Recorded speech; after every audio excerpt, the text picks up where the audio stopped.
Nós vamos falar então sobre o Desconformando-se do Sucesso. E eu queria começar, como todas as semanas, trazendo um pouco do panorama, falando sobre a nossa cultura dos vencedores. Nós vivemos na cultura dos vencedores.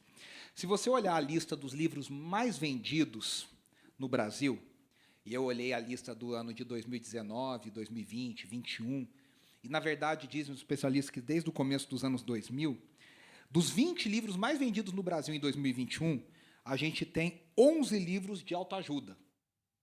Livros de autoajuda.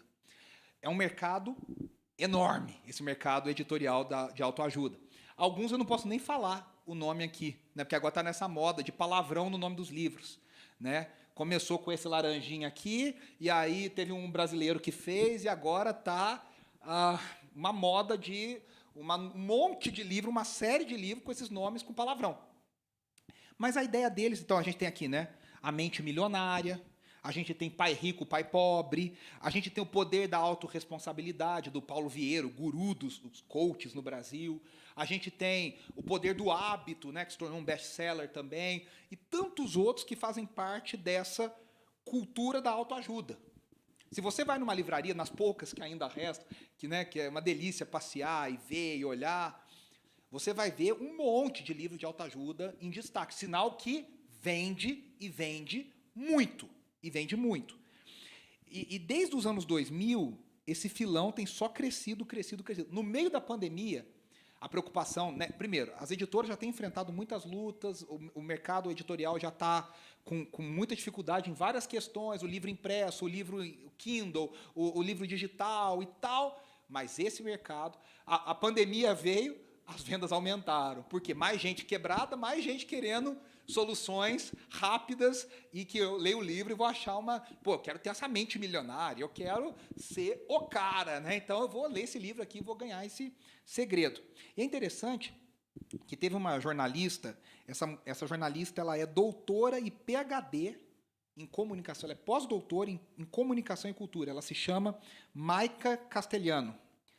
Ela escreveu esse livro chamado Vencedores e Fracassados. E ela pesquisou no seu doutorado e no seu pós-doutorado, ela pesquisou o que ela chama de cultura da autoajuda. E ela escreveu a conclusão da sua pesquisa nesse livro, Vencedores e Fracassados. Ali o subtítulo é O Imperativo do Sucesso na Cultura da Autoajuda. E as conclusões dela são muito interessantes. Ela fala que nós passamos a dividir a sociedade em dois estereótipos, os vencedores e os fracassados. E ela fala que essa ideia do fracassado surgiu dos filmes norte-americanos, de comédia, os chamados besteiróis norte-americanos, besteirol norte-americano, do loser. Né? Por isso que eu botei a foto da Lisa aí fazendo, porque quando o pessoal faz assim, é loser, né? Do perdedor, do fracassado. No filme, o que é esse loser? Sempre tem. Todo filme de comédia tem um loser. O que é esse perdedor? É o cara que se veste mal, que usa um óculos engraçado, que usa cabelo errado, que tem algum traço físico diferente, e ele é considerado por todo mundo um fracassado. Vamos pegar aqui um exemplo de uma série que eu acho que todo mundo já assistiu algum pedaço dela, né? O Todo Mundo Odeia o Chris, né? Everybody Hates Chris. O Chris é um derrotado, é um loser na série, né? E ele é amigo do outro loser da escola, que é o Greg. Então, juntam um perdedor com outro perdedor, são dois perdedores potencializando a vergonha alheia. Né? Então, eles erram o nome dele, ninguém sabe que ele existe, ele não consegue namorar as meninas que ele quer, ele apanha do valentão da escola, a professora comete preconceito contra ele, e ela acha que ele é órfão, ele não é órfão, ela acha que ele é mais pobre do que ele é. Então, assim, é o tempo inteiro, a vida dele é difícil, é complicada, né? De um perdedor. E ela diz que dessa ideia do loser norte-americano, nós começamos a abominar esse tipo de pessoa. Nós não queremos ser essa pessoa. Nós queremos ser o vencedor. Né? E ela fala, o vencedor é definido em cima de pesquisas. Ela pesquisou os principais livros, ela fala, olha só, o vencedor está atrelado a algumas expressões. Então ela diz, entre elas, abre aspas, o vencedor é aquele que toma a rédea da sua vida. Então, a pessoa que comanda a sua vida, que define o seu futuro. O vencedor é aquele que corre atrás dos seus sonhos. O vencedor é aquele que busca sempre se superar. E aí, é doido, porque essa busca pelo sucesso, por ser um vencedor, por estar perto dessas pessoas vencedoras, do atleta popular, do cara bonitão, da pessoa inteligente, essa busca se tornou uma nova religião para o homem moderno. É uma nova forma de redenção. Quando a gente fala que é uma religião, é porque ela propõe uma redenção. E qual é a redenção? A redenção é: você precisa ser um vencedor. Você precisa ser um campeão. Você precisa ser o melhor. Você precisa ser o número 1. E essa coisa é tão maluca. Eu falei semana passada sobre ativismo na cultura workaholic, que isso, na verdade, a busca do sucesso é o fim que é atingido através do trabalho. Então a gente trabalha e se esfola no trabalho para atingir o sucesso. O fim é o sucesso. Aí você olha, por exemplo, a agenda de crianças. Aqui na cidade de São Paulo, por exemplo. Você olha uma agenda de uma criança de 3 anos. A criança vai no inglês, vai no francês, faz judô, faz karatê, vai na natação, vai para não sei aonde, a babá tem que fazer não sei o que lá. Existe, por exemplo, agora a gente está vivendo esse mundo da paternidade, da maternidade, o mundo dos nenéns. Tem gente aí no YouTube falando: olha, o neném não pode ficar à toa, não. Você tem que fazer o neném 15 minutos, vira de um lado, 15 minutos faz exercício para não sei o quê, faz exercício com a língua, depois faz exercício para a vista, estimula não sei o que lá. Você fala: mano, nem neném tem paz mais. Nem o neném tem paz. Agora o neném tem que treinar o tummy time, aí treina a cabecinha, aí faz, olha para cá, olha para lá, e tal. Eu falo: pô, deixa o nenenzinho ser nenenzinho, fazer nada, fica ali de boa, né? A vida já vai pegar muito no pé, né? Deixa aproveitar essa fase. Mas a gente quer essa coisa de sermos os melhores. Imagina que o meu filho, imagina que meu irmão, imagina que meu pai podem ser pessoas perdedoras. Não, tem que ser o cara, tem que ser a pessoa bem-sucedida. Né? E aí é interessante que essa religião ela oferece um caminho de redenção. O autor Ícaro de Carvalho escreveu um artigo chamado Por que a indústria do empreendedorismo de palco irá destruir você? E olha o que ele diz, preste atenção. O empreendedorismo é a nova religião do homem moderno. Materialista e secular, ele substitui os santos do altar por fotografias de homens bem-sucedidos. Os seus evangelhos são livros como O Sonho Grande, A Força do Hábito. Ele acredita, de alguma maneira, que tudo aquilo irá aproximá-lo do seu objetivo principal: sucesso, fama, dinheiro. E, de preferência, agora. Eu troquei a ordem aqui. Esse livro aí, chamado A Sociedade do Cansaço, foi escrito por um filósofo coreano chamado Byung-Chul Han. Esse cara é muito interessante de ler. Tem vários livros, a Sociedade do. Então tem a Sociedade disso, tem vários livros dele com essa temática da Sociedade do. E a Sociedade do Cansaço é um bem interessante. Os livros deles não são grandes, não são difíceis, mas são muito profundos, são muito interessantes. Ele diz que nós vivemos numa sociedade. Inclusive, se vocês estão acompanhando o nosso Instagram, essa semana saiu, linkando a pregação da semana passada do ativismo com essa do sucesso, saiu um post falando sobre esse livro. Né? Acho que foi na quinta ou na sexta-feira que saiu esse post, que fala que nós vivemos na sociedade do desempenho. E aí ele usa uma expressão muito interessante. Ele diz: na sociedade do desempenho, nós nos tornamos empresários de nós mesmos. Quem que você empresaria? Você mesmo. Você é o seu chefe, primeiro, porque você é um produto de você mesmo. Olha que coisa louca. E aí ele diz que o excesso de produtividade produz depressão. Isso é por isso que chama a sociedade do cansaço. Por quê? Porque ele diz: inevitavelmente, o fracasso vai bater na sua porta. E a grande verdade é que nós não estamos preparados para o fracasso. Então, o que acontece? A gente é criado num ambiente que a gente acha que todo mundo vai... Sabe aquela coisa? Eu fico maluco com isso. Igreja nossa, é craque em fazer isso. Gincana de adolescente e de criança em igreja. Vocês já participaram? Aí você participa, você se mata, você compete, você faz, acontece, aí no final fala: e o campeão é todo mundo. Jesus é o campeão. Aí você fica assim: oi? Né? Me matei, competi, fiz, e Jesus... Sabe por quê? Essa ideia de que todo mundo é campeão, na verdade, ninguém é. Todo mundo é vencedor. E parece que a gente é só vencedor. Parece que a gente é só... Que a vida é sempre fácil, que a vida é sempre... O que acontece? Eu estou dando esse exemplo para dizer o seguinte, as crianças hoje, adolescentes, jovens, tem jovens no mercado de trabalho que não são preparados para o fracasso. É o cara que vem brilhando, brilhando, brilhando, brilhando, brilhando. De repente, ele encontra na empresa um chefe que odeia ele. E esse cara surta, porque ele nunca teve alguém para falar que não para ele. Não falou pai, não falou mãe, não falou professor, ninguém falou não. Aí um dia o chefe fala, não. O cara arranca o cabelo, se desespera, entra em crise existencial, porque nós não estamos preparados para o fracasso. E aí o Han, ele diz exatamente isso, ele diz, existe uma positividade que contamina a nossa sociedade, só que essa positividade, ela mascara os problemas que nós temos. E aí, quando o fracasso, a dor, a morte, a doença bate na sua porta, você desmorona. Você não está preparado para isso.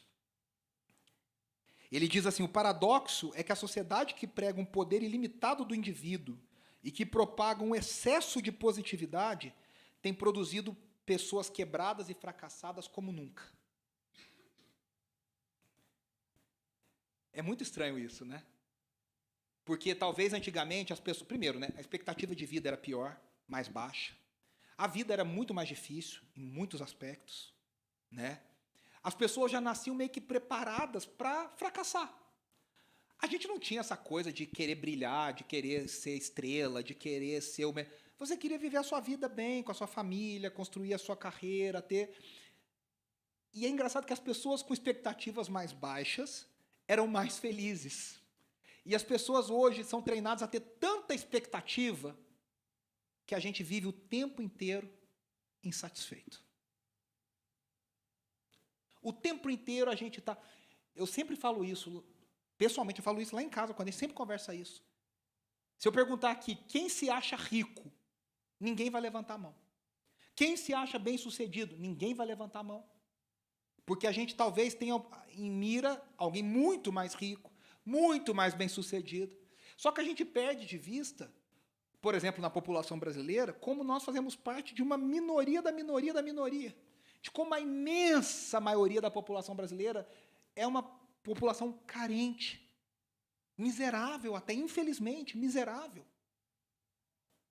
Os nossos padrões estão trocados. E aqui surge uma figura que são as figuras dos coachings. Eu sempre falo dos coaches, né? O que é essa ideia do coaching? É a ideia de especialistas que tiveram sucesso e que vão te levar a ter sucesso também. Então, esse cara vai te ensinar o caminho do sucesso.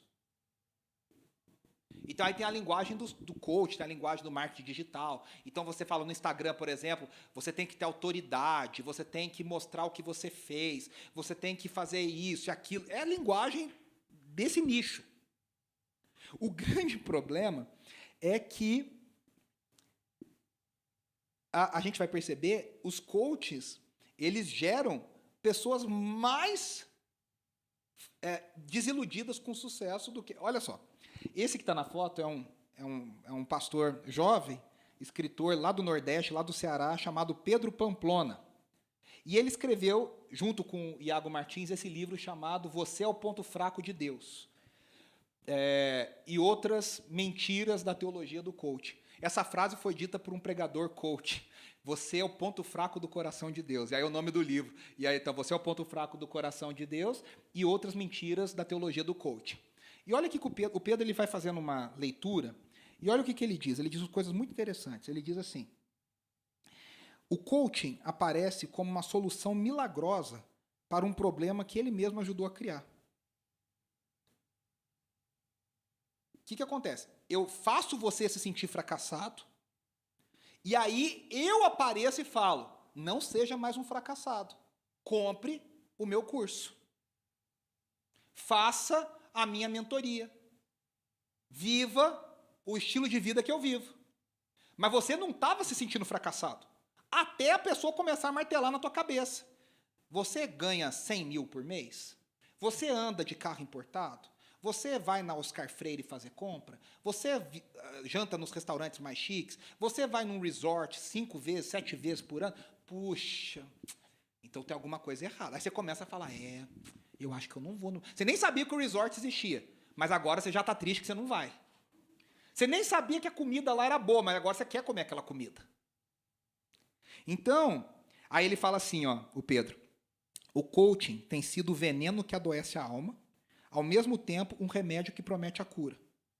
Isso tem produzido dependentes emocionais num ciclo vicioso para muitos e lucrativo para poucos. Os coaches estão milionários, os grandes coaches estão milionários, gerando cada vez mais pessoas insatisfeitas. Resumo da ópera, virou um grande esquema piramidal de coaches. Então, assim, você tem um grande coach, que é o coach do outro, que é o coach do outro, que é o coach... Só que o problema é que falta gente fracassada para alimentar essa corrente. E o que acontece? Os próprios coaches fracassam. Porque eles já não têm mais fracassado para alcançar. Porque todo mundo está na pirâmide do vencedor. E aí o que acontece? Essas pessoas olham para a vida e falam, você tem que vencer, você tem que ser diferente, você tem que... E aí começa, chame a responsabilidade, faça acontecer, não fique... Tem coisas legais? Tem coisas legais. Tem profissionais sérios? Tem profissionais muito sérios. Eu estou falando aqui da imensa maioria, né? A gente tem profissionais sérios, a gente tem gente que sabe o que fala, a gente tem gente que contribui, há livros muito legais, há ferramentas muito interessantes. A questão é que há muito charlatanismo nessa história. Só que isso tem contaminado o nosso coração, tem contaminado o nosso coração, tem contaminado o nosso coração. E aí aparece uma questão para nós muito séria e muito urgente. A teologia do coaching, ela está substituindo a teologia da prosperidade. É a nova versão da teologia da prosperidade. O que acontece? A teologia da prosperidade falava, essa história de que Deus vai fazer lá no céu é linda, mas Deus quer fazer aqui na terra. Você vai ter no céu, mas você vai ter na terra também. Esses dias eu abri um post de um pastor apóstolo aí, semana passada, e estava assim, setembro será, mostrei até para a Andressa assim, setembro será o mês mais lucrativo do seu ano. Aí estava lá, 20 promessas para setembro. Aí a promessa 2, você vai receber uma promoção que você esperava por muito tempo. Promessa número 3. Eu falei, capaz, aqui só tem coisa boa, eu quero seguir essa pessoa, eu quero ser da igreja desse cara. Só tem coisa boa. Só que o que é a ideia? A bênção divina, ela se materializa em riqueza na terra. Então, para a teologia da prosperidade, eu vou ser bem nu e cru. O pobre é pecador. O pobre está cometendo algum pecado que ele não sabe. Porque quem é abençoado por Deus é rico, tem saúde, tem uma família bonita, tem coisas materiais. E aí, o que acontece? A teologia do coach é a teologia da prosperidade 2.0. Porque o que ela oferece? Ela pega todas essas pessoas fracassadas e ela traz um alento emocional. Você é amado por Deus. Nós somos amados por Deus? Acabamos de cantar, somos. Mas o que ela faz? Ela diz, o centro da vida não é Deus. O centro da vida é você. E Deus está te servindo. E Deus está ao seu serviço. Então, teve um que falou assim esses tempos atrás. Falou isso, né? Você é o centro do coração de Deus. Complicado, né? Você pode falar, Deus te ama muito. Agora, o centro do coração de Deus é o quê? O próprio Deus, o seu propósito, o seu reino. E nós nos encaixamos nisso. E o outro falou que quando ele olha para Jesus, e Jesus nos ama tanto que ele se vê igual a Jesus. Aí, rapaz, o negócio complica, né? Dá uma apertada, né? E aí, se você prestar atenção, esses caras têm milhões de seguidores no Instagram, você com certeza já viu, eles têm uma mensagem muito bonita e muito acolhedora. Mas o evangelho deles nunca confronta, o evangelho deles nunca vai botar contra a parede e falar, olha, você precisa mudar. O evangelho deles é, você é lindo, você é amado, você é... Sabe aquele filme Esposa de Mentirinha? que a gente vê 500 mil vezes já, né? Tem a personagem da Nicole Kidman, que toda vez que ela vai sair de perto do marido, ela fala, sua força, sua coragem, sua determinação.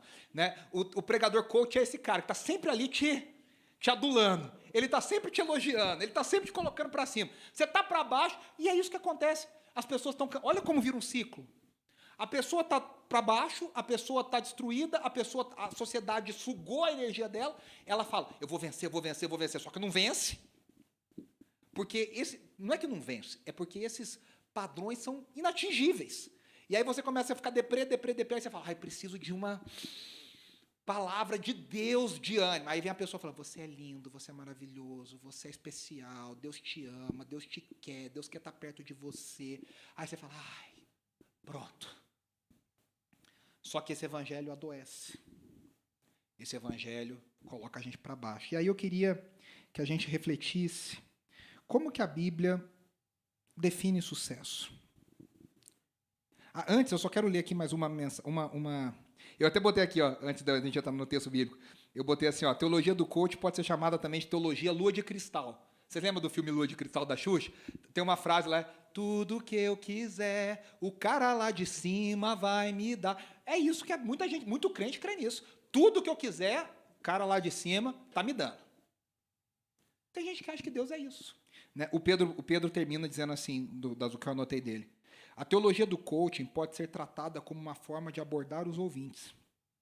É, portanto, uma abordagem, não uma teologia propriamente dita. É a abordagem que trata o homem, seus desejos materiais, carências emocionais, como foco da pregação e do ministério pastoral. Por meio de textos bíblicos mal utilizados, uma narrativa divina que centraliza o homem ao dizer que ele é capaz em poder e importante em valor. Então você escuta esses pregadores coaches, eles vão dizer, destrave o seu destino. Escolha as chaves da bênção de Deus. Aí você fala, destrave o seu destino. Eu fico pensando, eu fico escutando esses caras, muito pouco, confesso, graças a Deus, mas eu escuto de vez em quando e fico pensando, coitado do profeta Jeremias, né?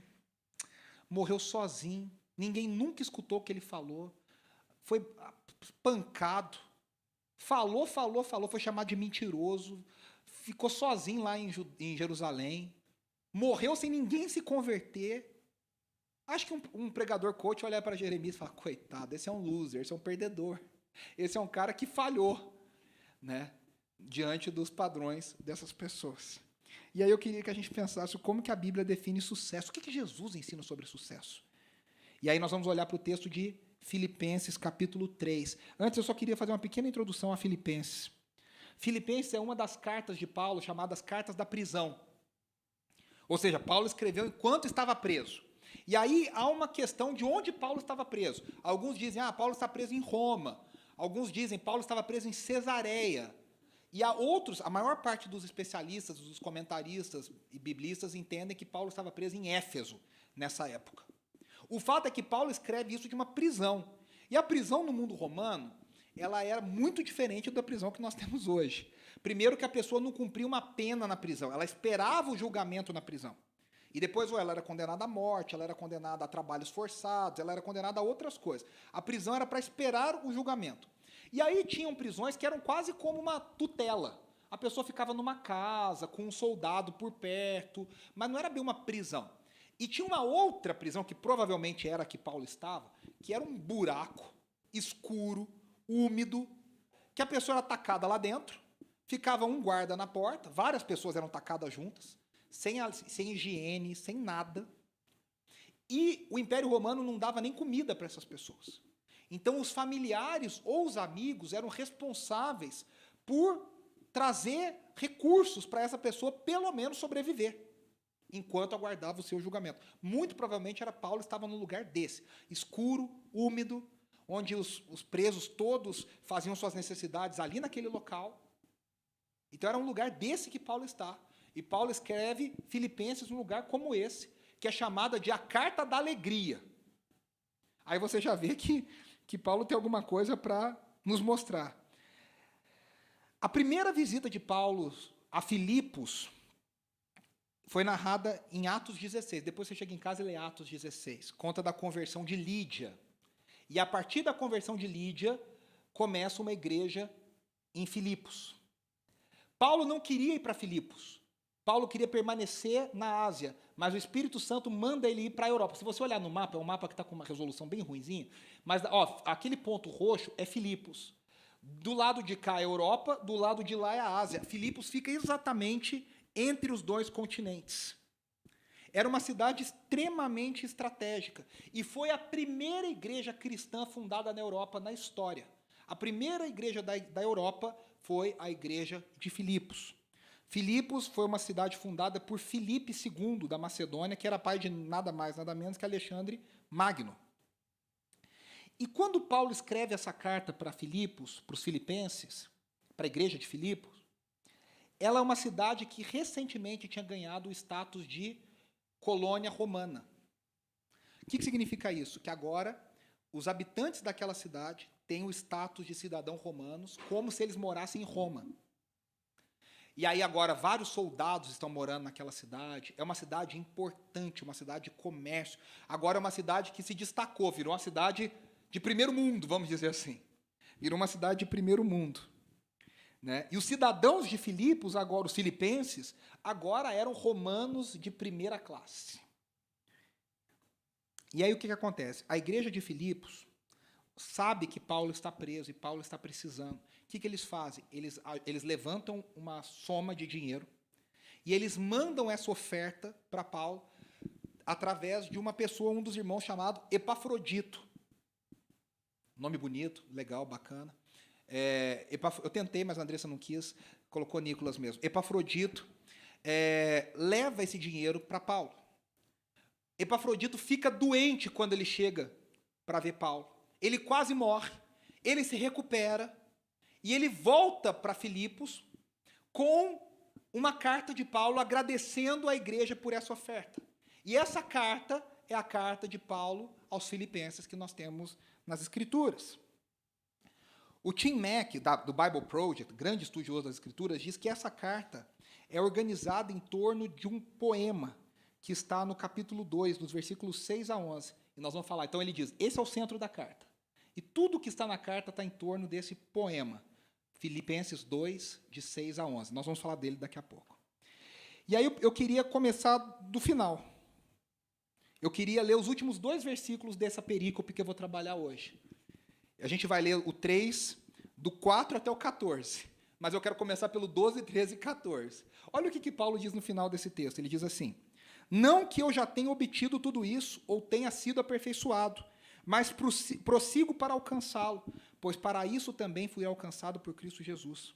Irmãos, não penso que eu mesmo já o tenha alcançado, mas uma coisa faço, esquecendo-me das coisas que ficaram para trás e avançando para as que estão adiante, prossigo para o alvo, a fim de ganhar o prêmio do chamado celestial de Deus em Cristo Jesus.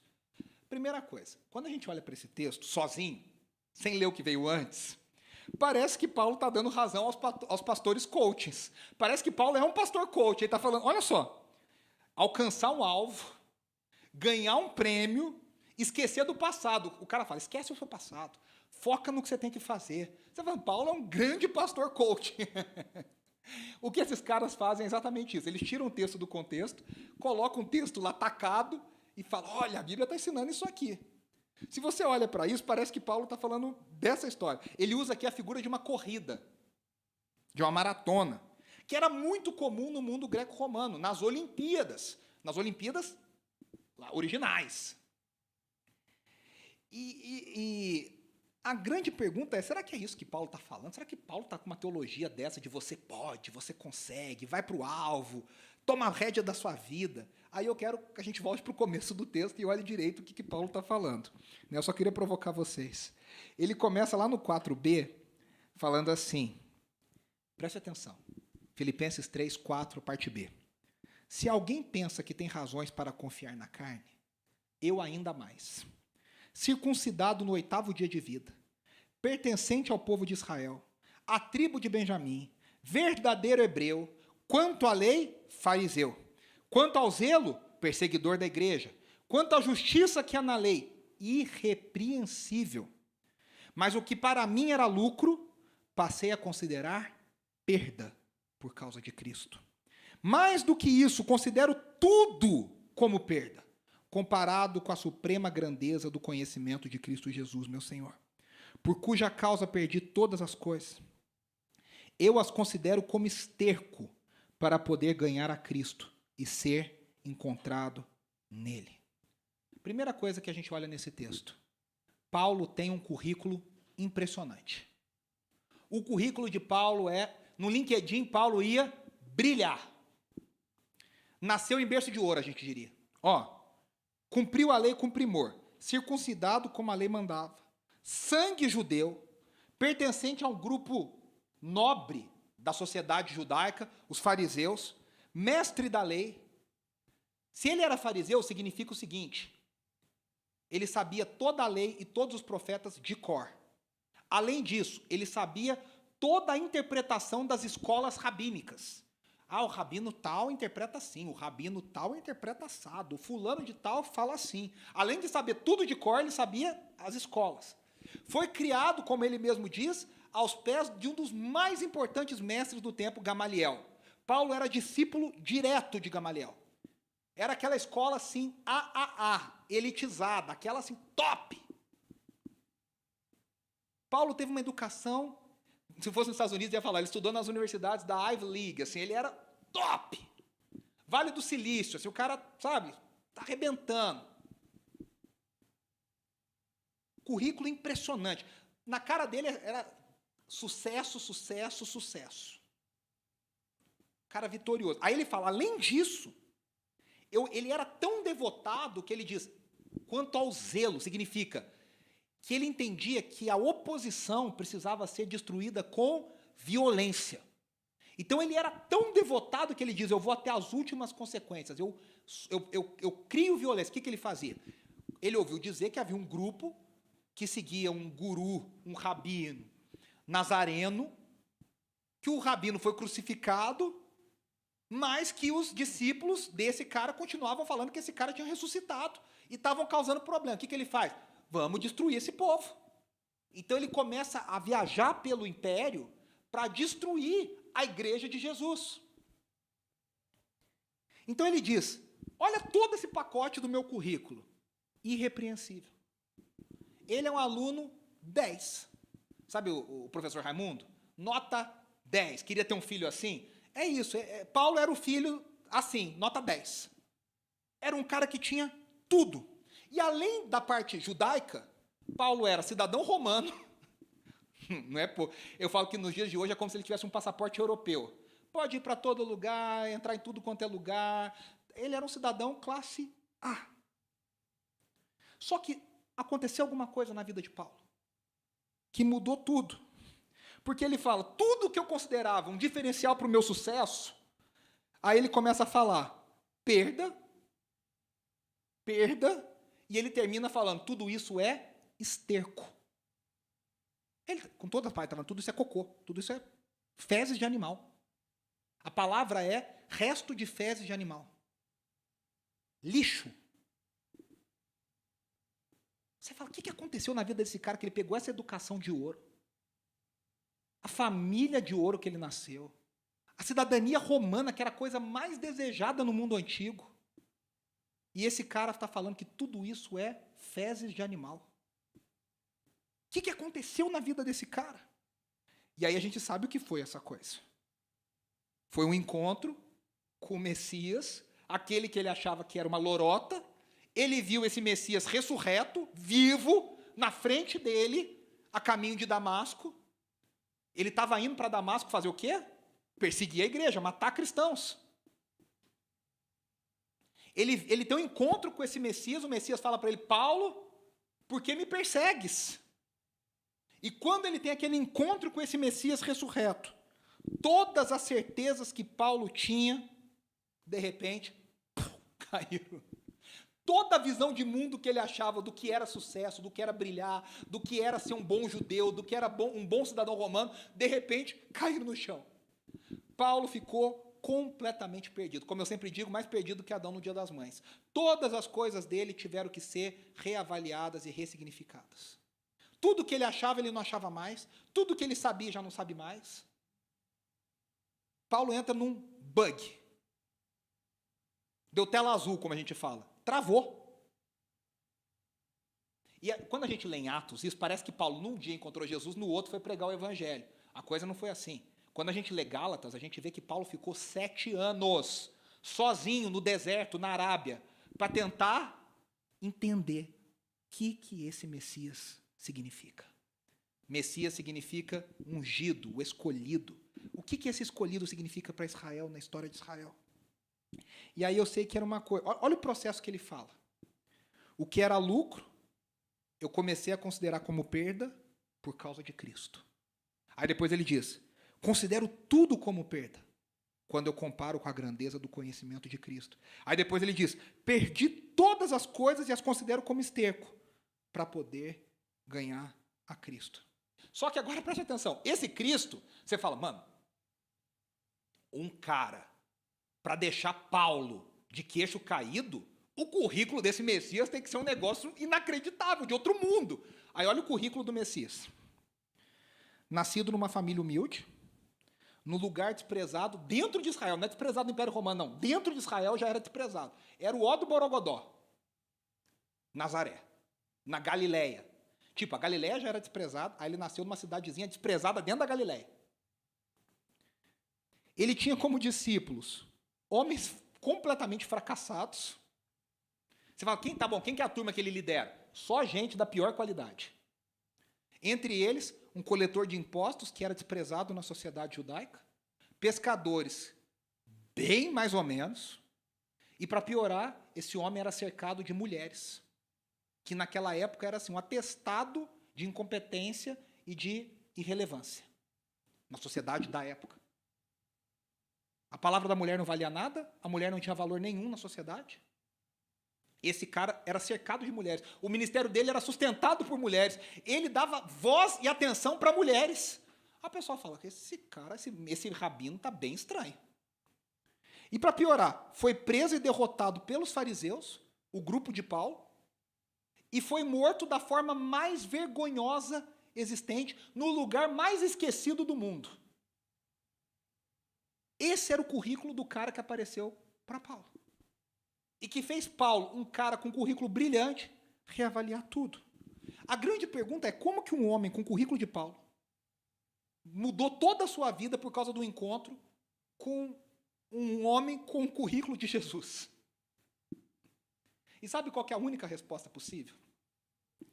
Porque esse homem que apareceu para Paulo é o próprio Deus encarnado. E esse Deus encarnado se tornou o novo dono do mundo. O novo Quírios, o novo Senhor. Não é mais César, não é mais o imperador, agora é o Messias de Nazaré. Jesus Cristo, o Nazareno. E aí, eu queria que a gente pensasse sobre isso, né? Tudo isso que Paulo estava por causa de Cristo. Olha o que o próprio Paulo diz, e eu não pus aqui, mas eu quero ler para vocês. Lá em Efésios 1, eu recortei alguns versículos. Do 7 ao 14, olha o que Paulo diz sobre Cristo. Por que Cristo mudou a vida dele? Ele diz, nele, Jesus, temos a redenção por meio de seu sangue, o perdão dos pecados, de acordo com as riquezas da graça de Deus. Paulo está dizendo, o perdão de pecados não vem pelo templo, não vem dos sacrifícios, não vem de ir para Jerusalém, vem em Cristo, o qual ele, Jesus, derramou sobre nós com toda a sabedoria e entendimento. E ele, Cristo, nos revelou o mistério da sua vontade. Olha o que Paulo diz, aquilo era misterioso. De repente, um dia eu vi.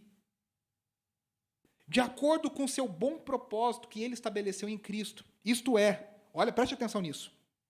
De fazer convergir em Cristo todas as coisas, celestiais ou terrenas, na dispensação da plenitude dos tempos. Paulo está dizendo, toda a história converge em Cristo. Nele fomos também escolhidos, tendo sido predestinados conforme o plano daquele que faz todas as coisas segundo o propósito da sua vontade, a fim de que nós, os primeiros que esperamos em Cristo, sejamos para o louvor da sua glória. Nele, quando vocês ouviram e creram na palavra da verdade, o evangelho que os salvou, vocês foram selados com o Espírito Santo da promessa, que é a garantia da nossa herança até a redenção daqueles que pertencem a Deus, para o louvor da sua glória. Aí ele termina lá no versículo 18, dizendo assim, oro também para que os olhos do coração de vocês sejam iluminados, a fim de que vocês conheçam a esperança para o qual ele chamou, as riquezas da gloriosa herança dele nos santos e a incomparável grandeza do seu poder para conosco, os que cremos, conforme a atuação da sua poderosa força. Se nós olhamos para o Evangelho e a gente não encontra esperança, gloriosa riqueza, incomparável grandeza, poder, parece que Paulo está dizendo, nós não estamos enxergando o Evangelho. O Evangelho que Paulo prega, o Evangelho que Paulo acredita, é um Evangelho que deixa a gente de queixo caído. E o que Paulo está dizendo é o seguinte, essa grandeza, esse poder, essa glória é tão grande que todas as outras coisas perdem o valor. Sabe aquela história que quando você vê um negócio, sei lá, você vê uma pessoa muito bonita, e aí todo mundo parece feio perto dela? Sabe aquela história? Né? Esse dia eu estava vendo um cara que trabalhou na Globo e estava falando assim, porque eu fazia novela com a Grazi, perto da Grazi Massafera ninguém é bonito, só ela é bonita sozinha. É verdade, tem gente que é tão assim, que perto daquela, tudo meio que fica meio sem graça. Cristo Jesus é a pessoa no universo que tudo no universo, comparado com ele, perde o valor. Ele é a coisa mais suprema, mais bela, mais única, mais poderosa, mais rica de toda a história. De todo o universo, tudo perde o valor. Aí Paulo fala, tudo que eu tinha não vale nada. Não vale nada. O pessoal diz que agora no álbum da Copa aí, né, Rafa, a figurinha do Neymar brilhante, dourada, tá valendo, um cara vendendo por R$9.000, né? Aí, ó, você fala um pedaço de papel com a foto do Neymar, oi? Né? Por quê? Porque valor não é uma coisa objetiva, ela é muito subjetiva. A economia global é um negócio completamente subjetivo. Depende da confiança da pessoa. Paulo está dizendo, quando a gente olha para Cristo, tudo perde o valor. O que você considerava sucesso. E aí, eu quero só terminar com o caminho que Paulo apresenta agora para o sucesso. Paulo fala, tá bom, esse currículo aqui não era o sucesso. Qual é o sucesso? E aí Paulo diz, imitar Jesus. Ser como Jesus. Agir como Jesus. Então, com toda essa remodelação, o que importa na vida, o valor incomparável de Jesus, Paulo entende que nada que ele tem, possua ou faça, é capaz de comprar o favor de Deus. Ele fala, tá bom, se o meu currículo, a minha capacidade, a minha inteligência, a minha riqueza não compra o favor de Deus, eu nasci judeu e não compro o favor de Deus, o que compra o favor de Deus? Aí Paulo diz, a única coisa é participar em Cristo, conhecer a Cristo e participar da sua ressurreição. Morremos com Ele, ressuscitamos com Ele. E aí Paulo diz, a única forma de você morrer com Cristo e ressuscitar com Cristo é imitar a Cristo. Então, ele diz, o alvo final, ressurreição, olha o que ele diz aqui, para a gente terminar. Não, desculpa, está aqui. Acho que eu esqueci de colocar essa parte no slide. Eu vou ler aqui, então, que não está aqui. Não, está aqui assim, está aqui, aqui embaixo, tá? Ele diz assim, não tendo a minha própria justiça que procede da lei, mas a que vem mediante a fé em Cristo, a justiça que procede de Cristo, de Deus e se baseia na fé.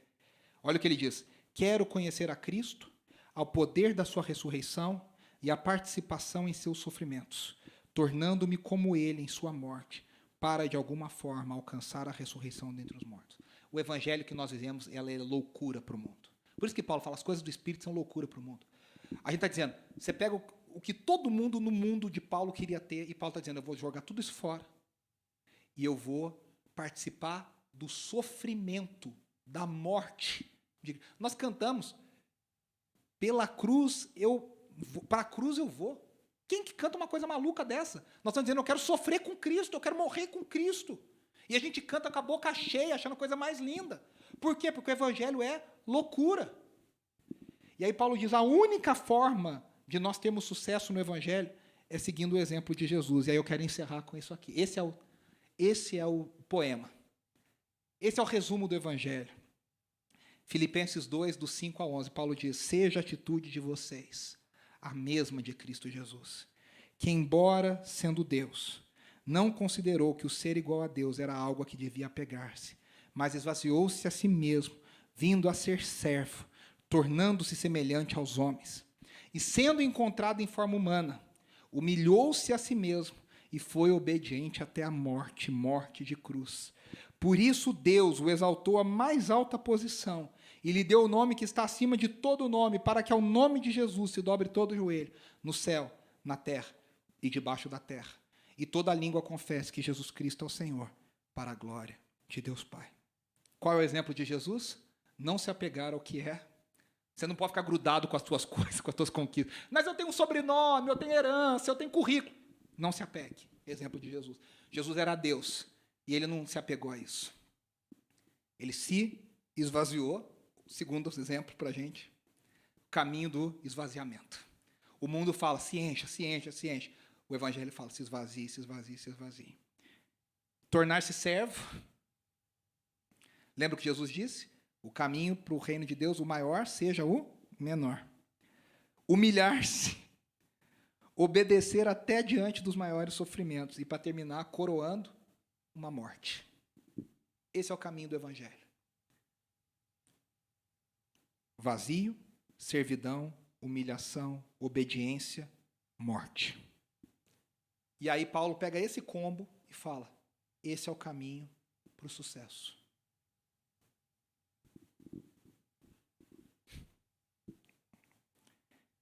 Aí eu quero ler de novo o que a gente leu no começo. Agora, nesse contexto vem esse final. Agora, lê esse final de novo, com tudo isso na mente.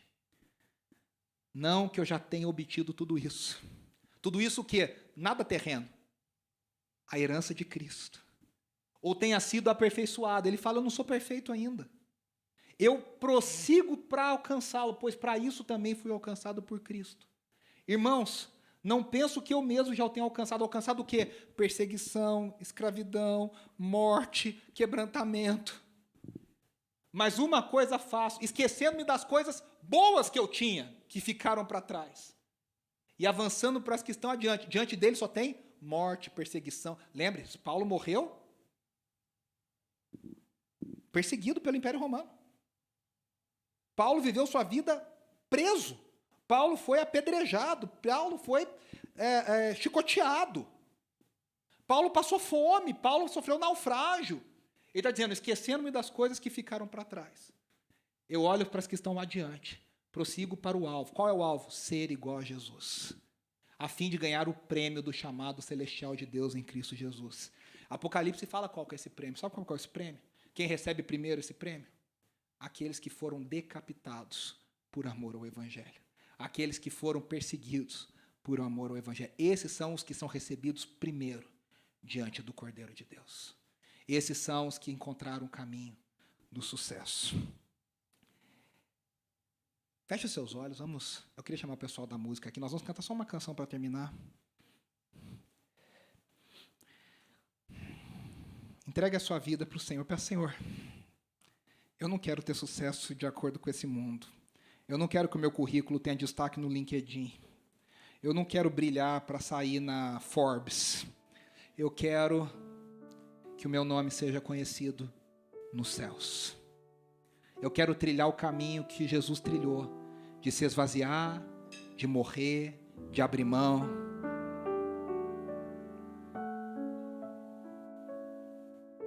Esse é o caminho que eu quero trilhar, Senhor.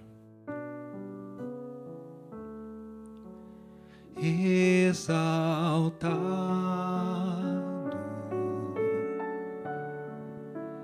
exaltado,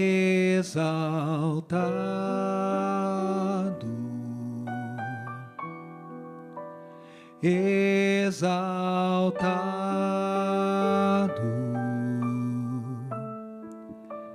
ó Senhor, Tu és Jesus, exaltado para sempre, exaltado,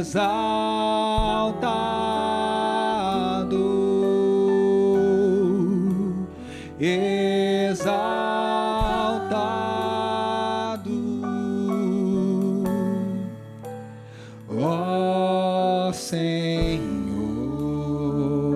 está sentado à direita. Sentado à direita de Deus, coroado de glória e honra. Tu, Senhor, és exaltado,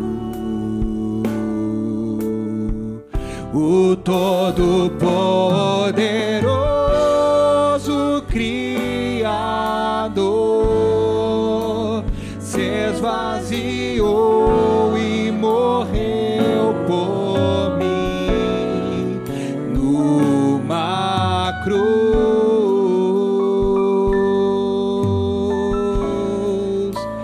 És exaltado e o Pai lhe deu o nome, e o Pai lhe deu o nome que está sobre todo nome, Jesus.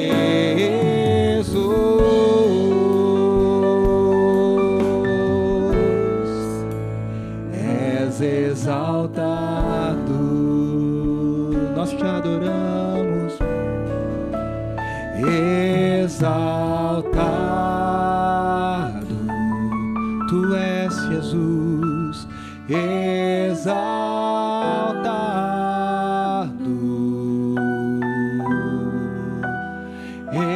exaltado, ó Senhor, nós queremos te conhecer, Senhor. Exaltado, queremos conhecer tua glória. Abre os nossos olhos, Senhor. Exaltado,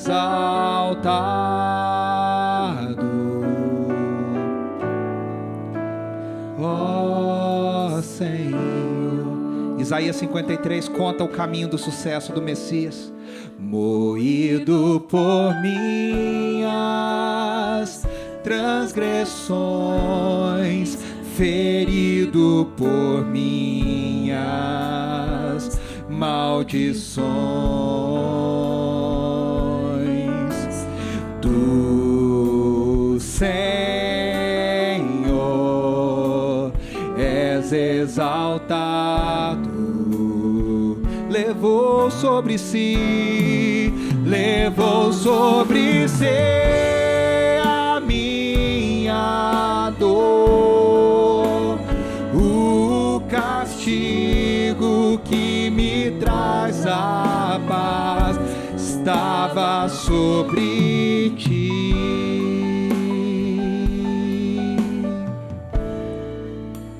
Fui sarado, desejado de todas as nações, és o amado de minha alma, Jesus.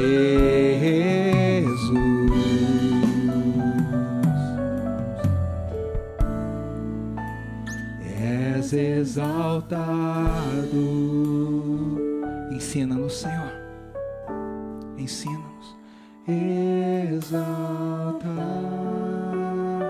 Ensina-nos esse caminho, Senhor, para o sucesso. O caminho da morte, o caminho da cruz, o caminho do quebrantamento, o caminho do esvaziar-se, o caminho do humilhar-se, o caminho de obedecer, para que nós um dia sejamos unidos na ressurreição de Cristo ao final, e com Ele sejamos exaltados, e com Ele sejamos glorificados, para que a glória dele brilhe para sempre. Exaltado,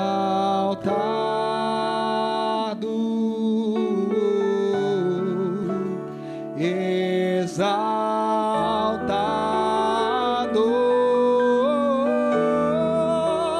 exaltado,